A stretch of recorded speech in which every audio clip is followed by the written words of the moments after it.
श्रीमानले खानामा पेशाब लगाएर खान दिने साथै थुकेको थुकसम्म खान लगाउने गर्थे। मोरङ जिल्लाको पत्थरी शनेश्वरी नगरपालिका सौताकाण्डका नामले चर्चामा रहेको घटनामा दिनहुँ अनेक घटना बाहिरिँदै आएका छन्। आफू विदेश गएको श्रीमानले कान्छी श्रीमती ल्याएको भन्दै केही समय अगाडि मिडियामा आएकी वन्दना लिम्बुली अन्त्यमा दाबी गरेपछि घटनाले अर्कै रूप लिँदै गएको हो।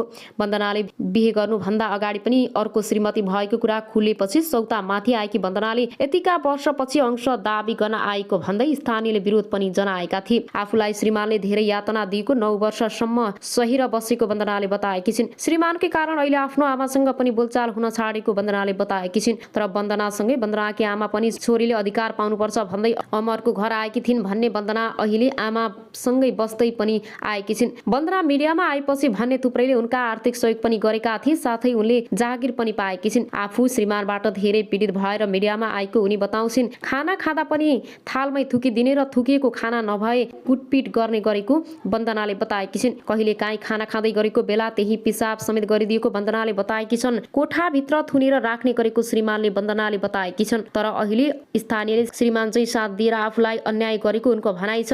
अहिले अमरले विवाह गरेकी कान्छी श्रीमतीले पनि दुःख पाउने उनको भनाइ छ।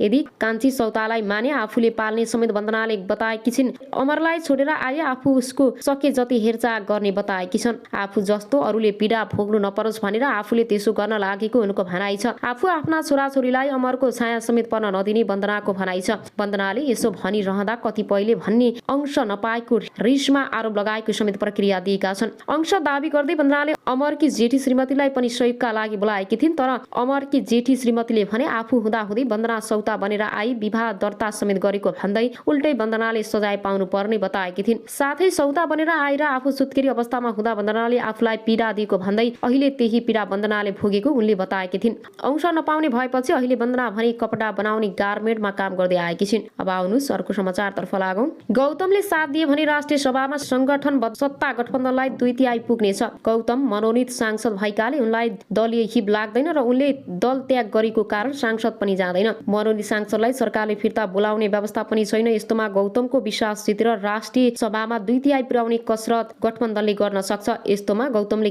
के निर्णय गर्छ त्यसैले आधारमा राष्ट्रिय सभाबाट 2/3 बहुमतले गर्ने निर्णय अनुमोदन हुने वा नहुने निर्णय हुन्छ। राष्ट्रिय सभा सदस्यको कार्यकाल 6 वर्षको हुने भए पनि गोला प्रथाबाट पछिल्लो पटकका लागि 2-4-6 वर्ष निर्धारण गरिएको थियो। सोही अन्तर्गत 4 वर्षीय कार्यकाल पूरा गरेर 19 जना विदाय हुने भएपछि खाली सिटका लागि बुधबार निर्वाचन भएको हो, जसबाट कांग्रेसका 6, माओवादी केन्द्र र नेकपा एकीकृत समाजवादीका 5-5, जनता समाजवादी पार्टीको 1 र राष्ट्रिय जनमोर्चाका 1-1 जना निर्वाचित भए। नेकपा एमालेका पनि 1 जना निर्वाचित भएका छन् भने चुनावी परिणामसँगै माओवादी केन्द्रले 1 सिट, 25, नेपाली कांग्रेसले 3 सिट बढाएर 10, एकीकृत समाजवादीले 1 सिट बढाएर 8, जनता समाजवादी पार्टी जसपाले 2 सिट बढाएर 3 पुर्याएको छ। राष्ट्रिय सभामा 1 सिट सहित राष्ट्रिय जनमोर्चाको पनि इन्ट्री भएको छ। हाल राष्ट्रिय सभामा रहेका स्वतन्त्र सांसद खिललाल देवकोटा नेकपा एकीकृत समाजवादी समर्थित हुन्। 7 सिट गुमाउँदा पनि राष्ट्रिय सभामा एमाले सबैभन्दा ठूलो दलकै रूपमा कायम रहेको छ। मनोनित बाहेक एमालेसँग अध्यक्ष सहित 18 सांसद छन्। बुधबार भएको निर्वाचनबाट प्रदेश 1 मा नेकपा एमालेको उम्मेदवार सोनाम गेल्जेन शेर्पा र 5 दलीय गठबन्धनबाट उम्मेदवार एकीकृत समाजवादीकी जयन्ती साई महिलातर्फ निर्वाचित भए। प्रदेश 1 बाटै अन्यतर्फ गठबन्धनबाट उम्मेदवार बनेका कांग्रेसका गोपाल बस्नेत र एमाले गुरुङ बरालले समान 4488 मतभार प्राप्त गरे। गोला तानेर बस्ने निर्वाचित भए। मध्य प्रदेशबाट महिलातर्फ गठबन्धनका उम्मेदवार माओवादी केन्द्रकी उर्मिला अर्याल र अन्त्यतर्फ गठबन्धनबाट जसपाका मोहम्मद खालिद विजयी भए। बागमती प्रदेशबाट महिलातर्फ सत्तारूढ गठबन्धनका एकीकृत समाजवादीकी गोमा देवी तिमिल सेना र अन्त्यतर्फ गठबन्धनबाट कांग्रेसका कृष्ण प्रसाद पौडेल निर्वाचित भए। गण्डकी प्रदेशबाट महिलातर्फ गठबन्धनबाट कांग्रेसकी कमला पन्त र दलिततर्फ माओवादी केन्द्रका भुवन सनार तथा अन्त्यतर्फ गठबन्धनबाट माओवादीका सुरेश आली मगर विजयी भए। लुम्बिनी प्रदेशबाट महिलालाई गठबन्धनबाट एकीकृत समाजवादीका राजेन्द्र लक्ष्मी गैरी, दलिततर्फ गठबन्धनबाट राष्ट्रिय जनमोर्चाका तुल प्रसाद विश्वकर्मा र अन्यतर्फ गठबन्धनबाट कांग्रेसका युवराज शर्मा निर्वाचित भए। कर्णाली प्रदेशबाट महिलातर्फ गठबन्धनबाट कांग्रेसकी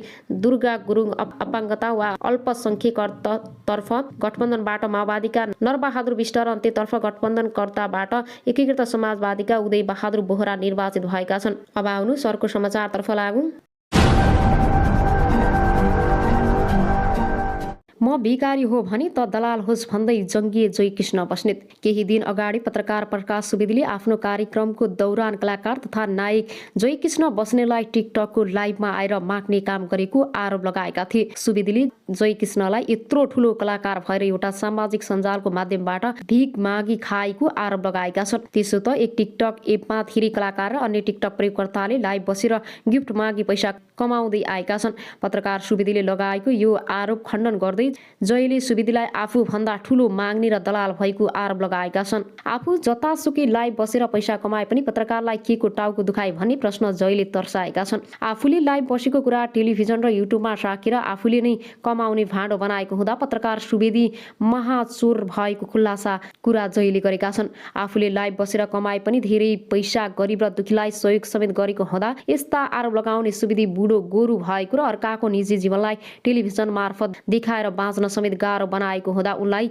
जयकृष्णले गतिलो चुनौती दिएका छन्। अब आउनु अर्को समाचारतर्फ लागौं। राष्ट्रिय सभामा सत्ता गठबन्धनको 2/3 वामदेवको हात रहेको छ। राष्ट्रिय सभा स्पष्ट 2/3 बहुमत पुर्याउने 5 दलीय सत्ता गठबन्धनको प्रयास विफल भएको छ र अब सत्ता गठबन्धनलाई राष्ट्रिय सभामा 2/3 दिने नदिने मनोनित संसद वामदेव गौतमको हातमा पुगेको छ। 4 वर्ष कार्यकाल पूरा गरी विदा हुन लागेका 19 राष्ट्रिय सभा सदस्य पदका लागि बुधबार भएको निर्वाचनमा सत्ता गठबन्धनले 7 प्रदेशमा जित्ने आश राखेको थियो। तर एमालेलाई क्लिन स्वीप गर्ने योजना प्रदेश 1 बाट राष्ट्रिय सभा सदस्यका एमाले उम्मेदवार सोनाम गेलजेन शेर्पाले विफल पारिदिए। गठबन्धनका उम्मेदवार जनता समाजवादी पार्टी जसपाका हेमराज राईले 4368 मत पाउँदा एमाले उम्मेदवार शेर्पा 4752 मत भार प्राप्त विजयी भएका छन्।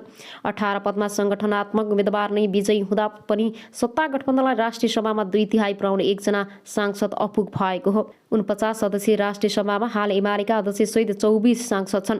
तीमध्ये बुधबारको निर्वाचनसँगै एमालेको 7वटा सिट घटेको छ भने र अब राष्ट्रिय सभामा एमालेका अध्यक्ष सहित 17 जना सांसद रहनेछन्। एमाले नेतृत्वकी सरकारको सिफारिसमा मनोनित भएका 2 सदस्य पनि छन्।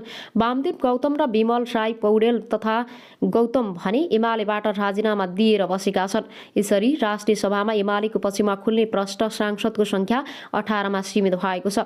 एमालेसँग गठबन्धन गरिरहेको लोकतान्त्रिक समाजवादी पार्टीका शेखर कुमार सिंह पनि राष्ट्रिय सभा सदस्य छन्। यसरी 5 दलीय गठबन्धन बाहिरबाट राष्ट्रिय सभामा 19 सांसद छन्। बाँकी 40 मध्ये 39 सांसद 5 दलीय सत्ता गठबन्धनका तर्फबाट हुनेछन् भने 49 सदस्यीय राष्ट्रिय सभामा 2/3 पुग्न 39.32% अर्थात् 40 संख्या आवश्यक छ, जुन 5 दलीय गठबन्धनले पुर्याउन सकेर बाँकी रहेका मनोनित सांसद वामदेव गौतम कतै खुलेका छन्। एमाले नेता ईश्वरी रिजालका अनुसार गौतमले दिएको राजीनामा स्वीकृति भएको छैन। तथापि गौतमले आफू एमालेमा नरहेको बताउँदै आएका छन्। 49 सदस्यीय राष्ट्रिय सभामा 7वटै प्रदेशबाट 8 जनाका दरले 46 संसद निर्वाचित हुने र राष्ट्रपतिबाट 300 सदस्य मनोनित गर्ने संवैधानिक व्यवस्था छ। मनोनित सांसद राम नारायण बिडारी पनि यही फागुन 20 गतेबाट विदा हुँदैछन्। उनी नेकपा माओवादी केन्द्र समर्थित हुन्। माओवादी केन्द्र सत्ता गठबन्धनको एक घटक भएकाले उनको ठाउँमा गठबन्धनकै तर्फबाट अर्को पात्र सरकारको सिफारिसमा आउनेछन्। यो अवस्थामा गौतमले साथ दिए भने राष्ट्रिय सभामा सत्ता गठबन्धनलाई 2/3 पुग्नेछ। गौतम मनोनित सांसद भएकाले उनलाई दलीय हिब लाउँदै र उनले दल त्याग गरेको कारणले सांसद पद जाँदैन। मनोनित सांसदलाई सरकारले फिर्ता बोलाउने व्यवस्था पनि छैन। यस्तोमा गौतमको विश्वास जितेर राष्ट्रिय सभामा 2/3 पुर्याउने कसरतमा गठबन्धनले गर्न सक्छ। त्यस्तोमा गौतमले के निर्णय गर्छन् त्यसकै आधारमा राष्ट्रिय सभाबाट 2/3 बहुमतले गर्ने निर्णय अनुमोदन हुने वा नहुने निर्णय हुन्छ। राष्ट्रिय सभा सदस्यको कार्यकाल 6 वर्षको हुने भए पनि गुलाब प्रथाबाट पहिलो पटकका लागि 2, 4 र 6 वर्ष निर्धारण गरिएको थियो।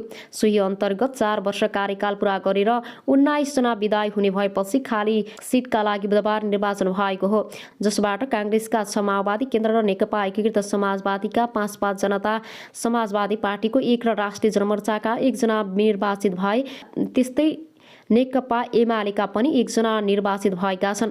चुनाव परिणामसँगै माओवादी केन्द्रले 1 सिट बढाएर 49, नेपाली कांग्रेसले 3 सिट बढाएर 10, एकीकृत समाजवादीले 1 सिट बढाएर 8, जनता समाजवादी पार्टी जसपाले 2 सिट बढाएर 3 पुर्याएको छ। राष्ट्रिय सभामा 1 सिट सहित राष्ट्रिय जनमोर्चाको पनि इन्ट्री भएको छ। हाल राष्ट्रिय सभामा रहेका स्वतन्त्र सांसद खिमलाल देवकोटाको नेपाका एकीकृत समाजवादी समर्थित हुन्। 7 सिट गुमाउँदा पनि राष्ट्रिय सभा एमाले सबैभन्दा ठूलो दलकै रूपमा कायम छ। मनोनित बाहेक एमालेसँग अध्यक्ष सहित 18 सांसद छन्। अब आउनु अर्को समाचारतर्फ लागौं।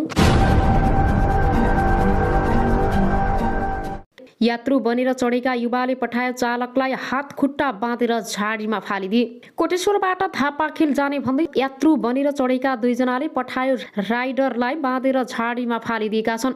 शनिबार राति 11 बजेतिर कोटेश्वरबाट ललितपुरको धापाखेल जाने भन्दै चढेका 21 वर्षीय सुमन तामाङले गन्तव्यमा पुगेपछि अर्का युवासँग मिलेर राइडरलाई लुटेको ललितपुर प्रहरी परिसरका प्रवक्ता एसपी सिद्धि विक्रम शाहले बताएका छन्। प्रदेश नम्बर 02 पर 1146 नम्बरको NS पल्सर मोटरसाइकलका पठाओ राइडर काठमाडौँ निवासी 25 वर्षीय प्रवीण राई सुमन राई लिएर धापाखेल गएका थिए। धापाखेल स्थित आँखी दहमा अर्का युवक मिनराज राईलाई पनि बोलाएर सुमनले पठायो राइडर प्रवीणलाई कुटपिट गरेका थिए। त्यसपछि मुखमा पट्टी र हातखुट्टा बाँधिदिए सडकबाट तल झाडीमा फालिदिएको बयान प्रहरीले पीडितले